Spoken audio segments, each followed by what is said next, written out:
പറഞ്ഞു. ശ്രീ പി ശ്യാംരാജ്, രാഹുൽ ഗാന്ധി ഉന്നയിച്ച ആരോപണങ്ങളുടെ മെറിറ്റ് എന്തുകൊണ്ട് തെരഞ്ഞെടുപ്പ് കമ്മീഷൻ അന്വേഷിച്ചുകൂടാ, മറിച്ച് രാഹുൽ ഗാന്ധിക്ക് നോട്ടീസ് നൽകി അദ്ദേഹത്തെ നിശബ്ദനാക്കാൻ ശ്രമിക്കുന്നു? അവിടെയാണ് സംശയം വരുന്നത്.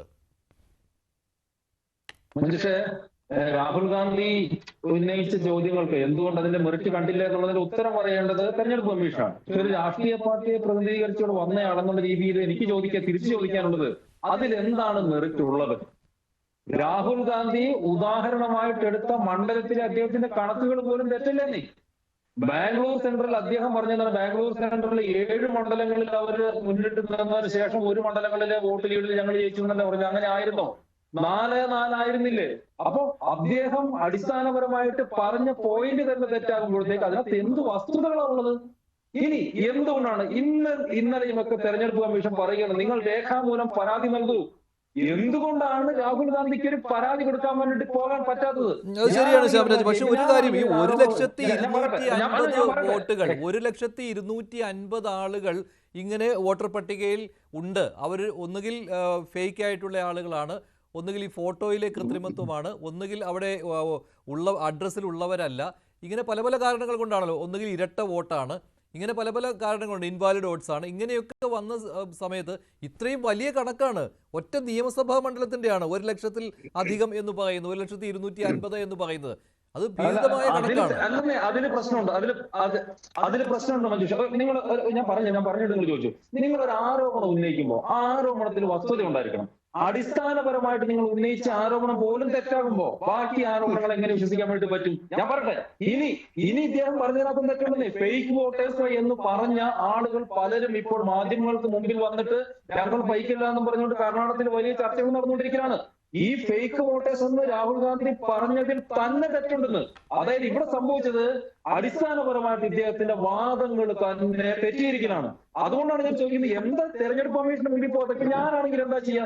ഞാൻ നേരെ പോയി പരാതി കൊടുക്കുന്നത്, ഇന്ന തെളിവുകൾ എന്റെ കയ്യിലുണ്ട്, ഈ കാരണങ്ങളാൽ നിങ്ങൾ തെറ്റ് ചെയ്തിരിക്കുന്നു, അല്ലെങ്കിൽ ഇത്രയധികം ആളുകളെ നിങ്ങൾ വ്യാജമായി കയറ്റിയിരിക്കുന്നു എന്ന് തെരഞ്ഞെടുപ്പ് കമ്മീഷന് പരാതി കൊടുത്തിട്ട് തെരഞ്ഞെടുപ്പ് കമ്മീഷനെ ചമ്മിച്ചുകൂടെ? ജനങ്ങൾക്ക് മുമ്പിൽ തുറന്നു കാട്ടിക്കൂടെ? എന്തേ പറ്റാത്തത്? അപ്പൊ തുറന്നു കാട്ടാനുള്ള ഒന്നും രാഹുൽ ഗാന്ധിയുടെ കയ്യിൽ ഇല്ലാത്തതാണ് പ്രശ്നം. ഇവിടെ പ്രശ്നം അറിയോ? ഇവർക്ക് ഒരു പുകമറ സൃഷ്ടിക്കണം. ഇന്നിപ്പോ ഡൽഹിയിൽ പോയിട്ട് 1-2 സമരങ്ങൾ നടത്തണം. നിരന്തരമായിട്ട് ഏകദേശം 90ഓളം വരുന്ന ഈ രാജ്യത്ത് നടന്നുള്ള തെരഞ്ഞെടുപ്പുകൾ സമ്പൂർണ്ണമായിട്ടും തകർന്നടിഞ്ഞ രാഹുൽ ഗാന്ധിക്ക് മറ്റു വഴികൾ നയിച്ച രാഹുൽ ഗാന്ധിക്ക് മറ്റു വഴികളൊന്നും ഇല്ലാതായപ്പോഴത്തേക്ക് ജനങ്ങളുടെ കണ്ണിൽ പൊടിയിടാൻ വേണ്ടിട്ട് പുതിയ തന്ത്രവുമായിട്ട് വന്നിരിക്കുകയാണ്. ഇത് ഞങ്ങൾ മാത്രം ചോദിക്കുന്ന ചോദ്യമാണോ? നോക്കൂ, മഹാരാഷ്ട്രയിൽ ഇവർ വലിയ വർത്തമാനം പറയുന്നുണ്ടല്ലോ. മഹാരാഷ്ട്രയിലെ തെരഞ്ഞെടുപ്പുമായിട്ട് ബന്ധപ്പെട്ട് മുംബൈ ഹൈക്കോടതിയിലോട്ട് രാഹുൽ ഗാന്ധി എന്ന പാർട്ടിയോടുള്ള ഹൈക്കോടതി എന്താ പറഞ്ഞ, വെറുതെ ഞങ്ങളുടെ സമയം മെനക്കെടുത്താതെ പോകാൻ വേണ്ടിട്ട്. ഇദ്ദേഹത്തിന്റെ വാദങ്ങൾ, ഇദ്ദേഹത്തിന്റെ ന്യായങ്ങൾ എവിടെയാണ് അംഗീകരിക്കപ്പെട്ടിട്ടുള്ളത്? ഇന്ന് കർണാടകത്തിലെ കോൺഗ്രസിന്റെ ശക്തമായിട്ടുള്ള നേതാവ്, അവരുടെ സഹകരണ വകുപ്പ് മന്ത്രി തന്നെ കെ എൻ രാജൻ എന്താ പറഞ്ഞത്? ഇത് നമ്മുടെ കാലത്ത് സംഭവിച്ചതാണ്, നമ്മൾ കണ്ണടച്ചിരിക്കലായിരുന്നോ എന്നല്ല ചോദിച്ചത്. അപ്പൊ അവിടെ തന്നെ മാറിപ്പോയിന്ന്.